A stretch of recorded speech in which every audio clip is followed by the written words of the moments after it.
Everyone, so today we have completed our lecture number 26 of ray optics, and now today we start the lecture number 27. And in the last lecture we were discussing about the magnification of lenses. मतलब कि अपन ने last lecture में lens की आवर्धन क्षमता के बारे में डिस्कस किया था, and I am sure you got it. आपने जो है आसानी से वो समझ में ले लिया होगा, क्योंकि वो जो बहुत ही सिंपल टॉपिक था, वो जो आज का टॉपिक रहेगा वो रहेगा लेंसों का संयोजन, यानी कि परिणामी फोकस दूरी निकालेंगे संयोजन की, the combination of lenses and the resultant focal length. ये अपना टॉपिक रहेगा आज का. और जो रिजल्टेंट फोकल लेंथ है वो देखिए क्या है, पहले आपको बता देता हूँ मंजिल की. जो 1/f is equal to 1/f1 plus 1/f2 ये निकालना है अपन को. इसमें f1 क्या है, f1 तो है जो है पहले लेंस की फोकल लेंथ है, f2 दूसरे लेंस की फोकल लेंथ है, और जो f है वो इस कॉम्बिनेशन की फोकल लेंथ है. अब देखिए अपन इस टॉपिक स्टार्ट करते हैं, शुरुआत से समझते हैं, धीरे धीरे समझते हैं. पहले मैं आपको एक डायग्राम समझाता हूँ. ये पहले आप देखिए कि ये डायग्राम समझेंगे, उसके बाद में ये डेरिवेशन करेंगे, और उसके बाद में अपन ये जो है रिजल्ट निकालेंगे. ठीक है, तो डायग्राम में समझिए कि दो लेंस है. देखिए एक ये L1 लेंस है, दूसरा लेंस L2 है. इन दोनों को आपस में कंबाइंड करके अपन ने रखना है. ठीक है, उसके बाद क्या है, यहाँ पे कोई बिंब है, और इस बिंब से ये कोई प्रकाश की किरण आपतित होती है, यानी कि ये इंसिडेंट रहे, कोई इंसिडेंट रहे. तो ये प्रकाश की किरण जब L1 पे आपतित होती है, ये L1 है अपना, जब L1 पे आपतित होती है तो इसका क्या होता है, अपवर्तन होता है. और अपवर्तन के पश्चात ये प्रकाश की किरण कन्वर्ज होकर मुख्य अक्ष को आई डैश पे काटती है. तो ये जो आई डैश क्या है, आई डैश आपको पता चल गया होगा कि L1 लेंस के लिए जो है प्रतिबिंब है, इस बिंब का L1 लेंस के लिए प्रतिबिंब है आई डैश. लेकिन एक चीज़ आप इस डेरिवेशन के लिए दिमाग में फिक्स कर लो, नोट कर लो, ताकि आपको समझ में आ जाए कि ये जो आई डैश है वो L1 का तो क्या है, प्रतिबिंब है, वो प्रतिबिंब है. लेकिन जो L2 लेंस है उसके लिए ये आई डैश क्या करेगा, बिंब की भांति कार्य करेगा. ये चीज़ आप पहले ही लिख लो, पहले ही दिमाग में रख लो कि जो आई डैश है वो L1 लेंस के लिए तो बिंब है, लेकिन जो ये L2 लेंस है दूसरा, इसके लिए ये प्रतिबिंब की वो बिंब की भांति काम करेगा. ठीक है, यानी कि मैं यहाँ लिख दूँ कि आई डैश L2 के लिए बिंब की भांति कार्य करेगा. ये लाइन आप दिमाग में फिक्स कर लो. ठीक है, यानी कि मेरा बोलने का ये मतलब था, फिर तीसरी बार बोल रहा हूँ कि ये जो आई डैश है वो इस L1 लेंस के लिए तो प्रतिबिंब है, इस बिंब का प्रतिबिंब है L1 लेंस के लिए. लेकिन जब L2 लेंस के लिए बात करेंगे तो ये आई डैश क्या काम करेगा, इस L2 लेंस के लिए बिंब की भांति काम करेगा. बिंब की भांति का मतलब आप समझ रहे हो कि बिंब की जो बिंब दूरी होती है वो क्या होती है, आपको पता है U. तो U है, तो इस आई डैश की जो दूरी है इस कॉम्बिनेशन से, देखिए पहले तो मैं बता दूं आई डैश दूरी क्या है. आई डैश की जो दूरी है उसको अपन दर्शाते हैं V डैश से. V डैश से यहाँ से मैं देखिए इस कॉम्बिनेशन से आई डैश की दूरी इसको दर्शाता हूँ V डैश से. ठीक है, तो आई डैश की दूरी, ये जो V डैश है L1 के लिए तो क्या है, प्रतिबिंब की दूरी है, लेकिन जो आपको बताया मैंने L2 के लिए बिंब की भांति काम करेगा. यानी कि बिंब दूरी जो U होती है वो V डैश के बराबर होगी, किसके लिए, फॉर L2 के लिए. ये समझ में ले लेना आप, ये लाइन आप पहले ही फिक्स कर लेना ताकि आपको डेरिवेशन में दिक्कत नहीं आए. अब बात करते हैं अगली बात ये है कि जो दूसरा लेंस है L2, उसके लिए बिंब तो हो गया आई डैश, लेकिन प्रतिबिंब क्या बनेगा, प्रतिबिंब इसका बनेगा आई, फाइनल प्रतिबिंब. जो फाइनल इमेज है ये आई क्या है, ये फाइनल इमेज, ये फाइनल इमेज किसकी है, इस बिंब की जो L2 से जो यानी कि L2 से जब अपवर्तन होता है तो उसके बाद जो फाइनल इमेज बनती है, फाइनल प्रतिबिंब वो आई है, और इसकी जो दूरी रहती है इस कॉम्बिनेशन से वो होती है V. यहाँ V, यानी कि L2 के लिए जो है V क्या है, प्रतिबिंब की दूरी है, और जो V डैश है वो L1 के लिए तो रहेगी प्रतिबिंब की दूरी, और L2 के लिए रहेगी बिंब की दूरी. ये बार बार मैं आपको बता रहा हूँ ताकि आपको दिक्कत ना हो. अब अपन शुरुआत करेंगे डेरिवेशन की. यहाँ तक तो मैंने कहानी थी वो आपको समझा दी चित्र की. डेरिवेशन की शुरुआत करेंगे, बहुत ही सिंपल डेरिवेशन है. आपको लेंस समीकरण जो पहले मैं पढ़ाया था सिर्फ वो आना चाहिए, वो अपन याद करेंगे. लेकिन पहले मैं यहाँ लिख लेता हूँ कि देखिए मैं लिखता हूँ यहाँ पे कि F क्या है, F1 क्या है, F2 क्या है, ये अपने को लिखना जरूरी है पहले. तो देखिए संयोजन की फोकस दूरी, कॉम्बिनेशन की जो फोकल लेंथ है वो क्या है, संयोजन कॉम्बिनेशन की फोकल लेंथ, संयोजन की फोकस दूरी, फोकस दूरी क्या है f। यहाँ पे मैं ऐसे भी लिख रहा हूँ, मानना संयोजन की फोकस दूरी है L1 लेंस की फोकस दूरी, L1 लेंस की फोकस दूरी, L1 लेंस की फोकस दूरी क्या है, मैंने बताया आपको f1 है L1 लेंस के लिए, इस पहले वाले के लिए। और जो L2 लेंस है उसके लिए जो फोकस दूरी रहेगी वो क्या रहेगी f2। समझ में आया? यानी कि f1 जो है वो L1 के लिए है, L2 लेंस के लिए जो फोकस दूरी है वो f2 है। अब समझ में आ गया। अब अपन करेंगे डेरिवेशन की शुरुआत।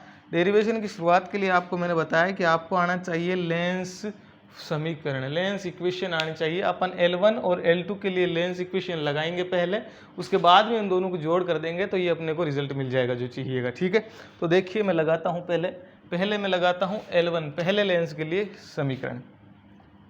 L1 के लिए लेंस समीकरण, L1 के लिए लेंस समीकरण लगा रहा हूँ। लेंस समीकरण आपको पता है क्या होती है, 1/f is equal to 1/v, यहाँ पे माइनस होता है 1/u। ये मैंने आपको पहले ही बता दिया था कि लेंस की बात करेंगे तो यहाँ पे माइनस आएगा, और अगर दर्पण का होता हो तो यहाँ पे क्या आता है, प्लस आता है। ये भी मैंने बताया था। अब एक कन्फ्यूजन आपके दिमाग में ये आ जाता है कि पहले 1/v आएगा 1/u, आप भूल जाते हैं, हम भूल जाते हैं नॉर्मली।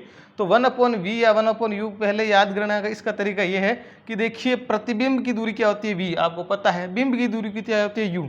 तो पहले में पहले आ रहा है, प्रतिबिंब में भी पहले आ रहा है, यानी कि जो सेम पहले आ रहा है, पहले वही आएगा जो इसमें पे आ रहा है। तो पहले प्रतिबिंब वाली दूरी आएगी और बिंब वाली दूरी है वो बाद में आएगी। तो इस तरह से याद रखोगे कि माइनस तो आता है वो पहले ध्यान में रखोगे, और पहले प्रतिबिंब पे मिल रहा है तो प्रतिबिंब वाली दूरी पहले आएगी और बिंब वाली दूरी बाद में आएगी। इस तरह आप याद रख सकते हो इसको।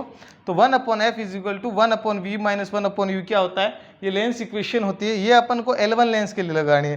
तो L1 लेंस के लिए आप देखिए फोकल लेंथ क्या है 1/f, f क्या है L1 लेंस की फोकस दूरी, L1 लेंस की फोकस दूरी f1 है, यानी कि f की जगह अपने को क्या लिखनी पड़ेगी, f1 लिखनी पड़ेगी कि नहीं लिखनी पड़ेगी। ठीक है, उसके बाद में बात करूं कि 1/v, v क्या होती है, v आपको पता है प्रतिबिंब की दूरी होती है।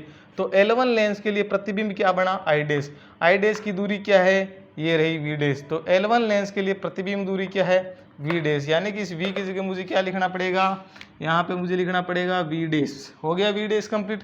उसके बाद में माइनस 1/u, u क्या होती है, u होती है बिंब की दूरी।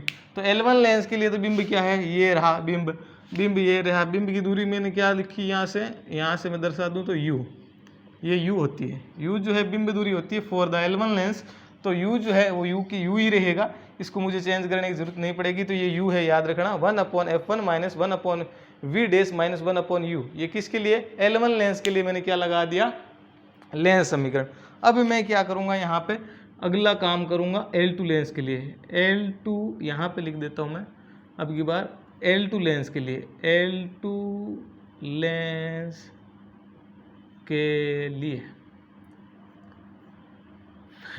समीकरण मतलब लेंस इक्वेशन, या LE लिख रहा हूँ या फिर कुछ भी लिख दूँ, लेंस इक्वेशन। L2 लेंस के लिए वापस ये समीकरण लगा रहा हूँ सेम टू सेम। तो L2 लेंस के लिए देखिए आपको पता है मैं क्या लिखने वाला हूँ, 1/f is equal to 1/v minus 1/u। ये तो जनरल होती है, ठीक है, लेकिन आप ध्यान में रखिए कि 1/f f की जगह L2 लेंस की फोकस दूरी लिखूंगा। तो L2 लेंस की फोकस दूरी क्या है, L2 लेंस की फोकस दूरी जो है वो है आपको f2, मैंने पहले बताया था। तो यहाँ पे मैं लिखूंगा f2, ठीक है। तो यहाँ पे f2 लिख दिया L2 के लिए। अब आता है 1/v, v क्या होती है, प्रतिबिंब की दूरी। तो L2 लेंस के लिए प्रतिबिंब कहाँ है, देखिए ये फाइनल इमेज जो बनती है वो L2 से ही अपवर्तित होकर बनती है। तो L2 लेंस के लिए ये प्रतिबिंब है I, और ये I की जो L2 से दूरी आपको दिख रही है क्या है, v। तो यहाँ v की जगह v ही रहेगा, चेंज नहीं करना पड़ेगा। और अपना जो माइनस है वो माइनस ही रहेगा, यहाँ पे कोई दिक्कत नहीं है, आपको कोई दिक्कत नहीं आनी चाहिए। अब 1/, ये अपना दे रखा है 1/u, 1/u, u क्या होती है, बिंब दूरी। तो L2 लेंस के लिए बिंब दूरी क्या है, आप बताइए। अब L2 लेंस के लिए बिंब दूरी क्या है, देखिए मैंने आपको पहले लेक्चर स्टार्ट करने से पहले ही कंफर्म करवा दिया था कि L2 लेंस के लिए बिंब की भांति कार्य करेगा I डैश, इसलिए जो बिंब दूरी U होगी वो L2 लेंस के लिए V डैश होगी। पहले ही बता दिया कि U की जगह L2 लेंस के लिए V डैश काम में लेना है, ये मैंने पहले ही बता दिया था, आपको आना चाहिए। तो इसकी जगह में क्या लिखना पड़ेगा मेरे को, V डैश लिखना पड़ेगा। ये ध्यान में रखना भाई, इंपॉर्टेंट बात, V डैश फॉर L2 के लिए यहाँ V डैश लिखना पड़ेगा, ये आप ध्यान में रखना। बस इतनी सी बात ये ध्यान में रख लोगे ना, उसके बाद तो कुछ है ही नहीं, अब तो कुछ बचा ही नहीं। मैं इसको अगर समीकरण 1 दे दूँ, इसको मैं समीकरण 2 दे दूँ, अब कुछ नहीं करना है, इन दोनों को अपन को जोड़ना है, बाकी कुछ नहीं होता। तो अब क्या करना है, अब तो कुछ नहीं करना, अब समीकरण 1 प्लस समीकरण 2 करना है, बस कुछ नहीं करना। तो समीकरण 1 का है, ये पड़ा समीकरण 1, यहाँ पे देखो 1 अपॉन, पहले लेफ्ट हैंड साइड जोड़ेंगे, 1 अपॉन F1 प्लस इसका लेफ्ट हैंड साइड क्या है, ये रहा F2, 1 upon F1 plus 1 upon F2, ठीक है। उसके बाद में इधर क्या है देखिए, 1 upon V dash minus 1 upon U, तो 1 upon V dash minus 1 upon U, ये होगी राइट हैंड साइड पहले समीकरण की। अब दूसरे समीकरण की बात करेंगे, right hand side 1 upon V minus 1 upon V dash, ये सेम टू सेम यहाँ से यहाँ लिख लेंगे, यानी प्लस क्या है 1 upon V minus 1 upon V dash minus 1 upon V dash. कुछ नहीं किया मैंने, इन दोनों को जोड़ लिया, पहले लेफ्ट हैंड साइड जोड़ ली, उसके बाद राइट हैंड साइड जोड़ ली। अब आप ध्यान से देखिए कि इसमें दो चीज़ें कट रही हैं, देखिए आप बताइए कौन सी है। देखिए 1 अपॉन V डैश ये प्लस का है, और माइनस का 1 अपॉन V डैश, ये V dash 1 upon V dash plus का, ये माइनस का, तो प्लस माइनस आपस में कट जाएंगे, तो ये दोनों आपस में कट गए कि नहीं कट गए, कट गए। अब क्या बचा देखिए, आप खुद बता सकते हैं, अब कुछ नहीं बचा, बराबर के बाद 1 अपॉन U, ये तो बचा माइनस का, और प्लस का बचा 1 अपॉन V। इसको मैं ऐसे बराबर करके क्या लिख सकता हूँ, 1 upon V minus 1 upon U लिख सकता हूँ। अब क्या होता है देखिए, ये किसके बराबर है, देखिए ये इसके बराबर है, आपको पता है 1 upon F1 plus 1 upon F2 is equal to 1 upon V minus 1 upon U। अब आपको पता है 1 upon V minus 1 upon U किसके बराबर होता है, अभी शुरू में मैंने बताया था कि 1 अपॉन F बराबर 1 upon V minus 1 upon U होता है, यानी कि 1 अपॉन F के बराबर। ये जो सारा सिस्टम है ये किसके बराबर है, 1 अपॉन F के बराबर है। क्यों, चूँकि 1 upon F is equal to 1 upon V minus 1 upon U होता है, ये आपको आना चाहिए। ये जो है लेंस इक्वेशन होती है। यहाँ से मैं अगर यहाँ से अलग से लिख लूँ डायरेक्टली, तो 1 upon F1 plus 1 upon F2 is equal to 1 upon F, ये आएगा। ये रिजल्ट जो अपने को चाहिए था, आया कि नहीं आया भाई साहब, आ गया। इसका मतलब क्या हुआ कि यदि ये F2 है या F1 है, ठीक है, नहीं ये F है ना, ये फाइनल F है, तो F1 पहले लेंस की जो पहले लेंस की फोकस दूरी, F2 दूसरे लेंस की फोकस दूरी, और F जो है इस कॉम्बिनेशन की फोकस दूरी है। तो इसका मतलब क्या होगा कि यदि मैंने दो लेंस जिसमें पहले की फोकस दूरी F2 हो, दूसरे की फोकस दूरी पहले की फोकस दूरी F1 हो और दूसरे की फोकस दूरी F2 हो, इनको मैंने आपस में जोड़ दिया, तो मुझे पूछ लिया जाए कि इस जोड़ने के बाद जो फाइनल कॉम्बिनेशन बना उसकी फोकस दूरी क्या होगी। तो पहले की यहाँ रख लूँगा, दूसरे की यहाँ रख लूँगा, तो ये F जो है वो फाइनल की अपन को फोकस दूरी मिल जाएगी। हुआ कंप्लीट, तो ये अपना यहाँ कंप्लीट होता है और अपन ने रिजल्टेंट फोकल लेंथ निकाल ली। अब अपन निकालेंगे एक रिजल्टेंट पावर, यानी कि शक्ति, लेंस की शक्ति। लेकिन उससे पहले अपने को पढ़ना पड़ेगा लेंस की शक्ति होती क्या है, लेंस की शक्ति क्या होती है, पहले वो पढ़ना पड़ेगा। ये आपने नोट कर लिया होगा, मिटा रहा हूँ मैं। पहले मैं एक टॉपिक पढ़ूंगा लेंस की शक्ति, ठीक है। उसके बाद में जो है आपको बताऊंगा ये सारी चीज़ें कि भाई साहब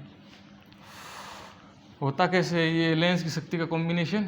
तो लेंस शक्ति आपको पढ़ाऊंगा अगला, ये मिटा ही देता हूँ, कोई ज़रूरत नहीं है, आपको समझ में आ गया होगा। अब अगला टॉपिक है लेंस शक्ति। आपको कहीं भी कोई दिक्कत हो तो मुझे बता सकते हैं कमेंट बॉक्स में।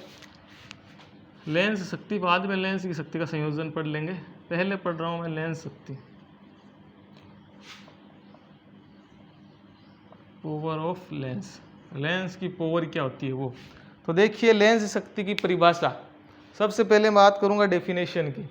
डेफिनेशन क्या होती है, डेफिनेशन मैं आपको बोल के ही बताऊँगा, आप लिख लेना।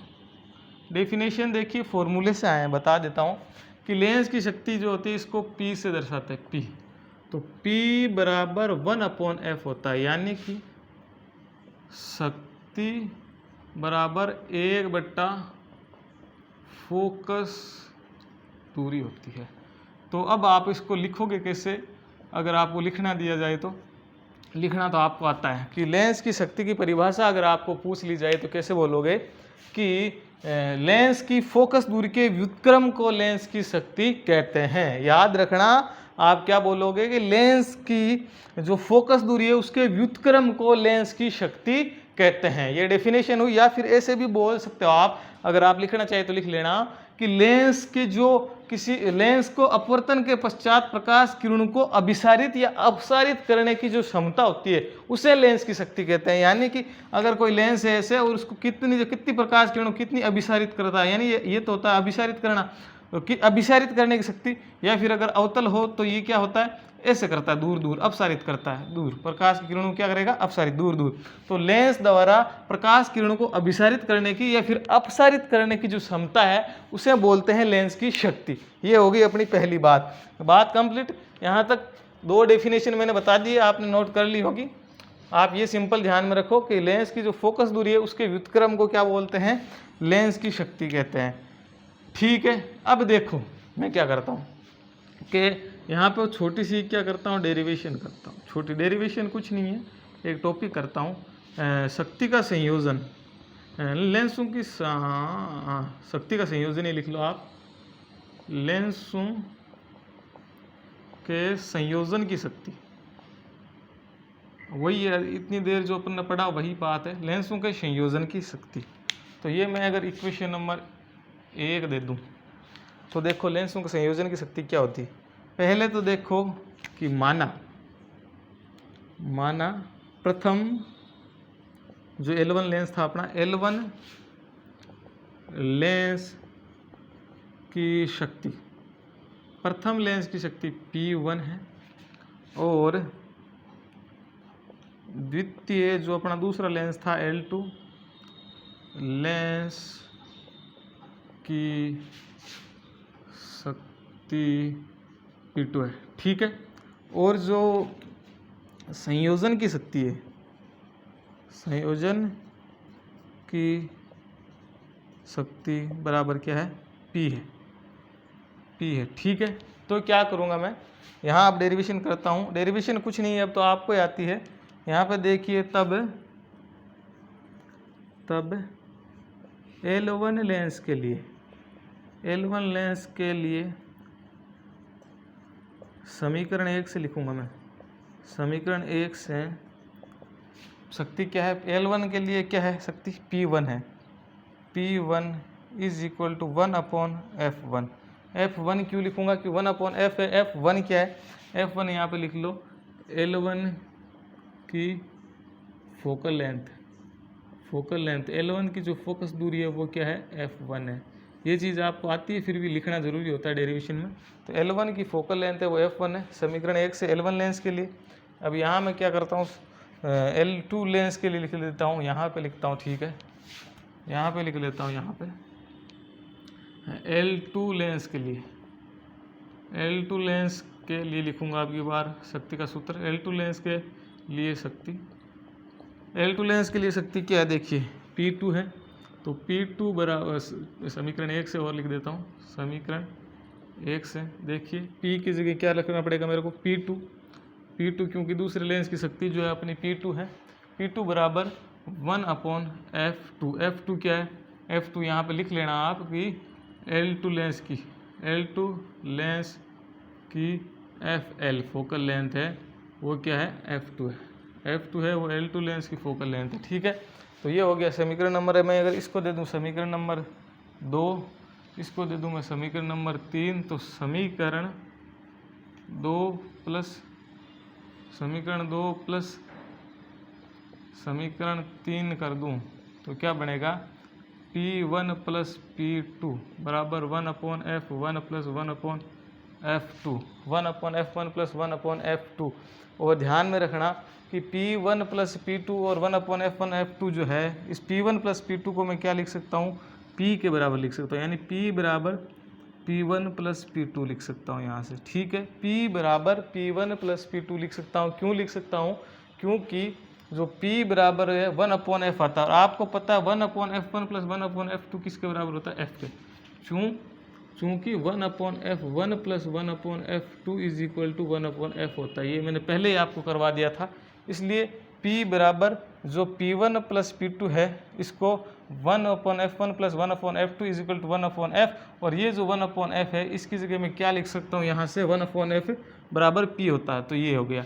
यहाँ से फिर भी लिख सकता हूँ, समीकरण 1 से मैंने लिखा है, समीकरण 1 से P बराबर 1/f। ये चीज़ें बार बार लिखने की तो नहीं होती, लेकिन फिर भी मैं आपको समझा रहा हूँ कि P बराबर P1 प्लस 2 ये है जो परिणामी शक्ति है अपनी, ध्यान में रखना।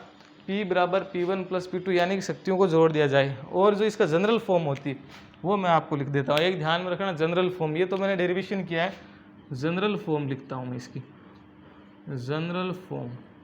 जनरल फॉर्म ये होती है कि P बराबर plus minus P1 plus minus P2 plus minus, ये से चलता जाएगा प्लस माइनस Pn, यानी कि ये जनरल फॉर्म होती है, ध्यान में रखना। प्लस माइनस इसलिए लगाया कि शक्ति जो है वो प्लस भी आ सकती है माइनस भी आ सकती है, इसलिए मैंने यहाँ पे प्लस और माइनस लगाया। तो ये जो है जनरल फॉर्म होती है, ये ध्यान में रखना, और ये डेरिवेशन होती है। ये अपना काम कंप्लीट हुआ, और ये डेरिवेशन भी कंप्लीट हुआ, टॉपिक भी हुआ। लेकिन एक चीज़ रह गई, आपको बता देता हूँ कि जो शक्ति का मात्रक होता है, इसे शक्ति का मात्रक, इसका मात्रक क्या होता है? इसका मात्रक होता है डायप्टर यानी D। डायप्टर होता है जो किसके बराबर होता है? मीटर इनवर्स के बराबर। मीटर इनवर्स का मतलब कि इसको हमेशा मीटर में लेनी पड़ेगी अपने को। फोकस दूरी जो है हमेशा मीटर में अगर लोगे तभी ये जो शक्ति है अपनी डायप्टर में आएगी। यानी कि आपको अगर इक्वेशन में कहीं भी शक्ति सेंटीमीटर मिलीमीटर में दे रखी हो, तो आपको उससे पहले आप मीटर में बदलोगे, मीटर में बदलने के बाद उसको इस फॉर्मूले में रखोगे, तब अपन को जो शक्ति प्राप्त होगी वो डायप्टर में प्राप्त होगी। Metre inverse is equal to dioptre होता है। और ध्यान में रखना, ये हमेशा मीटर में लेते हैं, तब ये अपन को किस में प्राप्त होती है? डायप्टर में प्राप्त होती है। ध्यान में रखना भाई साहब, ये डायप्टर में और ये मीटर में। ये चीज़ आपको बताना चाह रहा था लास्ट में। ठीक है, अपना लेक्चर यहीं कंप्लीट होता है। Thank you.